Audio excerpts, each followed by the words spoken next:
রাজধানীর বুড়িগঙ্গা তীর দখল করে বাংলো বাড়ি করেছিলেন আওয়ামী লীগ সরকারের বিদ্যুৎ ও জ্বালানি প্রতিমন্ত্রী নসরুল হামিদ। অবশেষে সেই বাংলো বাড়ি গুড়িয়ে দিল বিআইডব্লিউটিএ। এছাড়া আশপাশের অনেক অবৈধ স্থাপনাও ভেঙে দেওয়া হয়েছে। ঢালাইয়ের সেরা প্রিমিয়ার সিমেন্ট। বুড়িগঙ্গা তীরে সবুজ প্রকৃতির মাঝে গড়ে ওঠা এই বিশাল বাংলো বাড়ি নজর কাড়বে যে কারো। প্রায় 2 একর জায়গার উপর নির্মিত দৃষ্টিনন্দন এই বাড়িটি আওয়ামী লীগের সাবেক প্রতিমন্ত্রী নসরুল হামিদের, যা সম্পূর্ণ অবৈধভাবে দখল করে তিনি বানিয়েছিলেন অবকাশ যাপনের জন্য।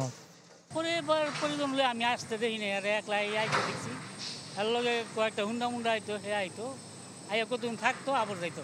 উনি এতটুকু কিনছিল আর দখল ক্ষমতায় পুরাটা নিয়ে নিয়েছিল। ওই মসজিদ আর গুরুস্থান বাদ দিয়া তাই করছে, কিন্তু সে ওই মসজিদটা পর্যন্ত দখল করতে চাইছে।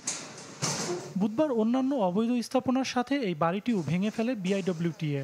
2009 সালে জনস্বার্থে দায়ের করা এক রিটের আদেশে নদীর জায়গা দখল করে গড়ে ওঠা এসব স্থাপনা উচ্ছেদের নির্দেশ দেয় হাইকোর্ট। হাসনাবাদ, দোলেশ্বর এবং কাটোরাল এই মৌজায় বেশ কিছু অবৈধ স্থাপনা আমরা চিহ্নিত করি এবং এই চিহ্নিত স্থাপনাগুলি আজকে আমাদের উচ্ছেদ কাজ চলমান রয়েছে। যে কেউ হোক, যত শক্তিশালী হোক, দখলদার যত শক্তিশালী হোক, তাদেরকে আমরা উচ্ছেদ অভিযান মাধ্যমে আমাদের তাদেরকে উচ্ছেদ। নদীর এসব জায়গা দখলমুক্ত করে নদী রক্ষার্থে বিভিন্ন পরিকল্পনার কথাও জানায় বিআইডব্লিউটিএ। উচ্ছেদ অভিযান নির্বিঘ্ন করতে এ সময় আইনশৃঙ্খলা রক্ষাকারী বাহিনীর সদস্যরাও উপস্থিত ছিলেন।